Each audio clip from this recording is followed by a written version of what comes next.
Arsenal go crashing out of the FA Cup by a defeat from Manchester United. Even though literally Arsenal played with a man advantage for most of the time and logically with players advantage, with the ref being on our side, we still couldn't get the winner.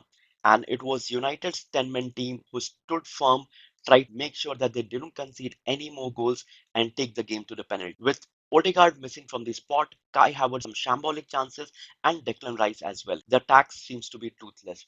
And with this, Arteta seems to be on borrowed time now, with getting out of two cups in just a matter of weeks. Let's break down the game and see how it went.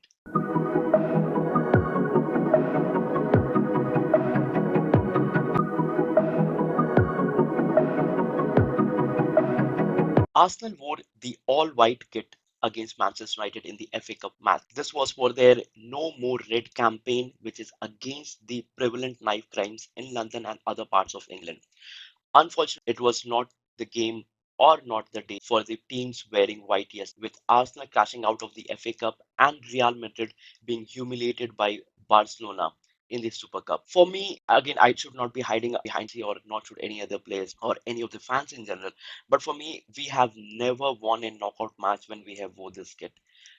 It seems it is against the violence, against the knife crimes. But whenever we were, for some or the other reason, all the other teams become violent on us, which is very weird. And we lost to Nottingham Forest. We lost one of the other matches in the Carabao Cup wearing this kit, and this time now in the FA Cup match against Manchester United. It's just this kit doesn't work for us. It's for a beautiful cause and a very good cause, but still, Arsenal wearing this just makes the other team violent and for us crashing out of that cup. Earlier in the game, Bruno Fernandes comes in a good situation where Gabriel Jesus comes from behind trying to block the shot. And for me, he fouls the player, but the foul was not given. But Gabriel Jesus gets injured in this. And Bruno Fernandes, with the foul not given, he really gets enraged and throws the boot. And because of the dissent that he shows at the referee gives him a yellow card. But it is Gabriel Jesus who suffers the most out of this. With making this tackle, it feels like he hurt his knee again, where he just had a surgery a couple of months back before he got into full fitness. And I think the same part of the knee is hurt again.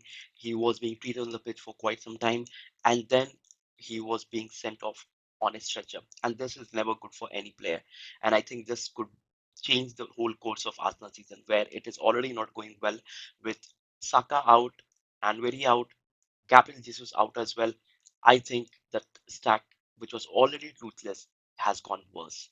The first half or the whole game in general was pretty boring, where in the first half United tried to stay back and hit out Arsenal on the counter attack, and Arsenal, even though they had a lot of position, they were not able to do anything out of it.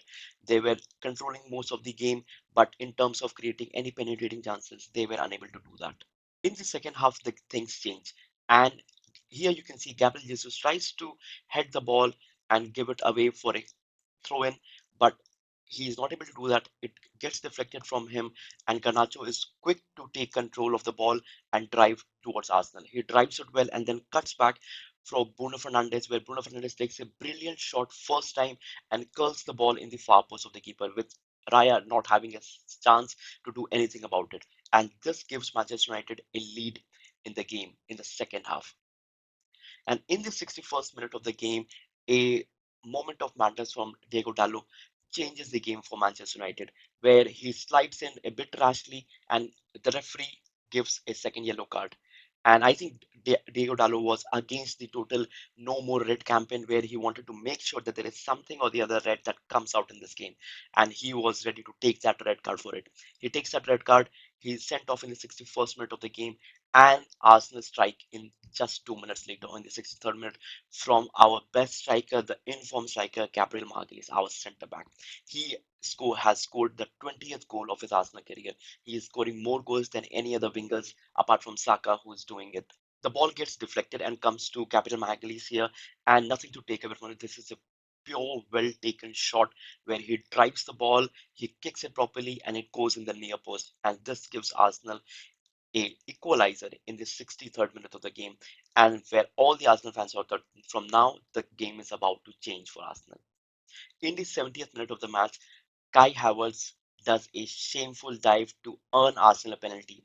The total situation there is Maguire is trying to block him, but he takes that touch, he dives in, and referee is allows Arsenal a penalty, where the referee was working for the whole game towards Arsenal, where the cards were being distributed eventually for the whole of the teams, but still this penalty, I feel if it had been VAR there, it would have been disallowed. But Arsenal get that penalty from a tie from Kai Havertz, and Odegaard steps in to take it. However, Odegaard is not able to convert it from the spot where it is a poor penalty from him and a brilliant save for Bayandi, where he dives at the correct side, stops the goal from going in, and then takes control of the ball before it can be nicked off by any of the other players. This is where I feel that Arsenal should be driving it home and with Odegaard making sure that he places this correctly, but was not to be. And after that, there are a fury of chances that comes for Arsenal, but I don't know what went wrong. None of the Arsenal players could score from point blank range. And you see Declan Rice here unmarked just in front of the keeper, but he heads the ball directly at the keeper where Bindir is able to knock it off. Then in the dying moments of the game, we have Kai Havertz getting an excellent chance just a couple of yards away from the goalpost with the ball at his feet. But he skies the ball. He shoots it and the ball is over the bar. I don't know how can you kick the ball over the net from this close. It was just not the day for Arsenal. It was just not working. And with this, we go into extra time. In the extra time, this was the best chance that Arsenal created, where you can see Kai Havertz trying to cross the ball, and you see Declan Rice is there at the far post. Trossard is running for the goal, and Dillit is trying to cover the ground. If he puts in a bit quicker, and Trossard, if he is able to react to it quickly, this could have been a goal for Arsenal. But none of these players do that. Dillit is, I think, nothing to take away from Matthew Dillit. I think this was an excellent goal saving tackle that he does. He's able to reach the ball, kick it before Trossard can kick it, and lobs the ball away. And I think this was an excellent defending for Dillit. I really amazed to see how he can cover up those grounds and make sure that Trossard doesn't put a foot in. And with Trossard, he's just there. He just need to just react to it quickly in order to make sure that the goal goes in. But he's unable to do that. In the closing minutes of the extra time, Zirkzee tries to put a shot in, which gets deflected from Thomas Partey, and it could have been a goal. But quick reactions from David Raya, I think he saved the goal, and now we go into penalties. And in terms of penalties, as Arsenal were toothless throughout the game, it was Kai Havertz, not the day for him, and maybe not the time for him because he has been off form lately with missing sitters against Newcastle, missing sitters against Manchester United. I think it is not working out for him. Maybe he needs a timeout, maybe he needs to be kept away from the firing light. But it is not there because we have Saka injured, Gabriel Jesus injured, and very injured. So there is no way that we can keep him out. So he has to, and he was the one who missed the penalty, and that gave United the win. Where it is Zirkzee who steps up for the final penalty with already a miss from Kai Havertz and Manchester United scoring all of their penalties, and they were all very well taken. I don't know what was Raya doing. He was always diving in the wrong side. None of the chances that I saw that he at least dived on the right side. He missed just all of them, and to be honest, he was a bit slow to react as well. In the sense, like before the ball was even kicked, he already had dived halfway through, which was a bit interesting to see from David Raya. But nonetheless, I cannot blame it on Raya because it was the performance of the players that really knocked the game out of Arsenal. And it was Zirkzee who stepped in to score the final penalty and make sure that United proceed to the next rounds of the FA Cup. And Arsenal crash out at their home. The only good thing about this game was Arteta didn't come up with an excuse of the ball, where the ball is maybe moving a bit faster, going a bit higher, not like the ball that we have in the Premier League. Really hope that he didn't come up with those sort of absurd excuses. So he said, it's incredible how you don't win that game, new striker. When he was asked, we missed from various ways and different ways. I understand, guys. I cannot love my players most. I focus very much on the ones that I have. And nobody's asking you to not love the players that you have, but what we are really asking is for you to get a proper number nine. We missed sitter chances against Newcastle, sitters against Manchester United, and it's not that we didn't play or we didn't create chances. We were able to create chances. We were just not able to convert them, and we need a gunman. On Gabriel Jesus, he said, big worry. That's my feeling. He had to come off on a stretcher, touching his knee. So unfortunately, it's not looking good. Bindir, he said, I think Bindir was the man of the match for me. He had an outstanding performance. He was tall in front of the goal in terms of the penalty saves and in terms of the penalty shootout saves.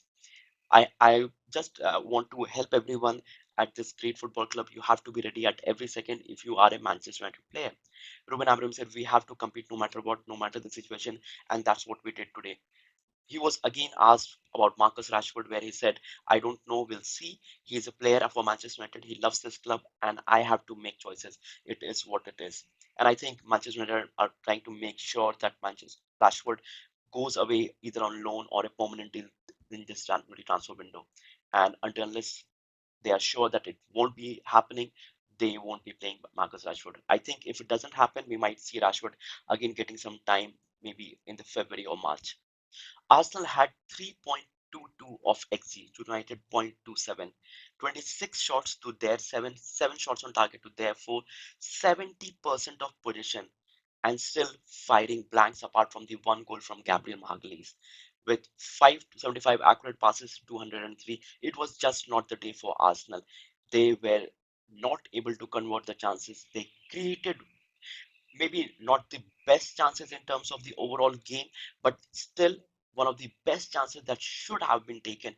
Those were clear cut chances, those were chances where they were unmarked just in front of the game with a penalty miss from a Kai Havertz miss from just a couple of yards out, Declan Rice missing an absolute sitter just in front of the keeper with no one marking him. So I think it was just not the day for Arsenal. It was, and these stats don't help it at all.